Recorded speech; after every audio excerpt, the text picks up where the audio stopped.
All right, so the new budget, what does it mean? So you know where we are, where are we going? It will maintain relative class sizes similar to the current year.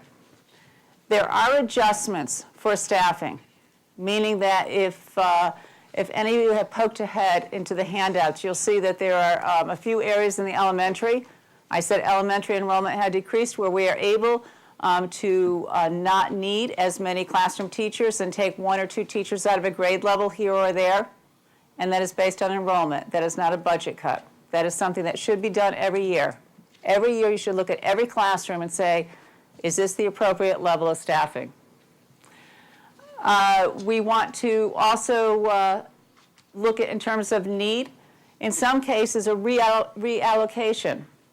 If we're not going to use this classroom teacher in the third grade, but this person's a great person to help with reading support, can we do some shift in resources?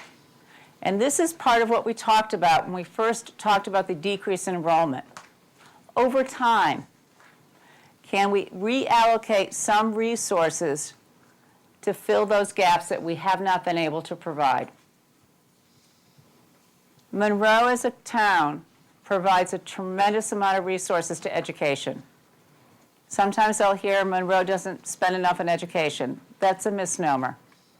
This town is committed to education, but it also has the joy and the challenge that it has more children for the households here than a typical community, which means financially it costs a little bit more.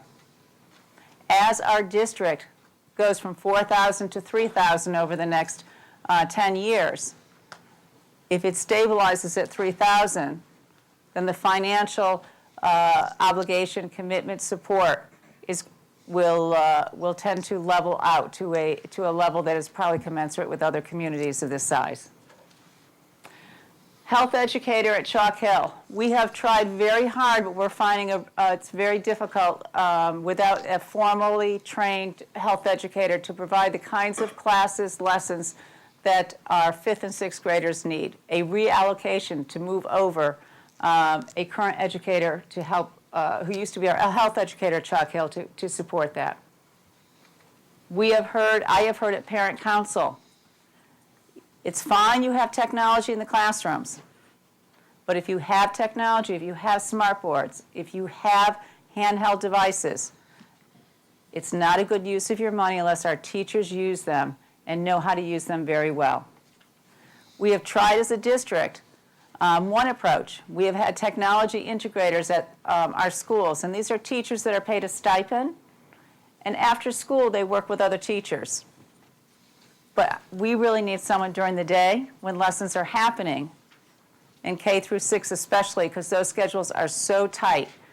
If you look at the schedule of an elementary teacher versus a secondary teacher, there's very little flexibility in an elementary teacher's schedule. They get time for lunch, their prep time, and they work very, very hard during the day. Not to say secondary don't, but there's more flexibility in the schedule for a teacher to help other teachers during the day at the secondary. Looking at having a full-time person during the day, taking out the stipends from the budget and increasing that for the technology. As I said, we continue to reduce the 4 buses. And I'm pleased to say that we are entering into an extension of our bus contract with First Student. And First Student has said it has been a very difficult beginning of the year. And we feel that we have contributed to that. And for that, we hold you harmless for any additional buses that were put on this year. So this district has saved $261,000 on transportation during the 09-10 budget that we had counted on saving. And we feel that our partnership is only stronger with First Student, and we expect a seamless opening to the school year next year. Rebid health insurance. You saw health insurance as a major, major impact on our budget. As soon as that came to light, the Board of Education directed me to work with our staff to see if we could rebid our insurance. Competitive bidding. We are in the process right now. We are down to 2 finalists. There is a presentation by Ovation Benefits, our benefits manager for the district, Monday night at the board meeting, that will present to the board the findings of that bidding process and will provide a recommendation about which way to go. This budget proposal includes an assumption that we are going to save at least $300,000 on the rebidding process. But there's an opportunity to maybe save a little bit more, and I'll talk about that later.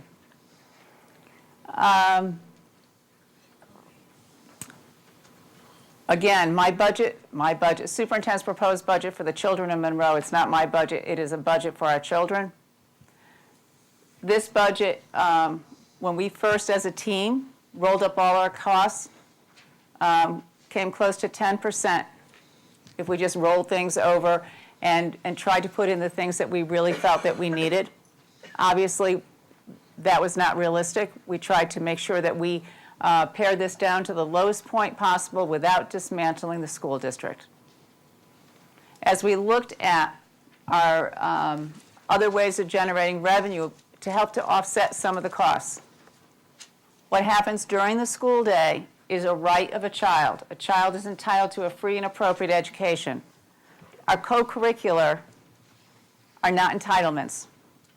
For years, we've had an athletic fee, and I am proposing that in grades 7 through 12, that a student pay $100 a year for a student activity fee that is their card that allows them to join any club or activity, drama production, anything at all for the year. But as I count the amount of resources that we allocate to stipends for those programs, and I'm really pressured between providing literacy support and support for these other programs, I want to make sure that we're trying to keep our priorities in terms of making sure that literacy, numeracy, the core curriculum is preserved. And as with athletics, if we have a family that has free and reduced lunch, that is severely impacted economically, we've worked with those students. So we don't look at this fee as something that will deny opportunities to students. What are our risks? Our state and federal funding is being reduced. Special education, we plan for special education, but at any time we could have a new student move into the district, a new placement, that is an unknown. Aging facilities. Many of our schools are in need of some updating. Peter Holst, during the system-wide presentation of the budget workshops, will give you an update about recommendations, but there's no formal capital improvement projects for the buildings of the town that house the schools. So that is an issue.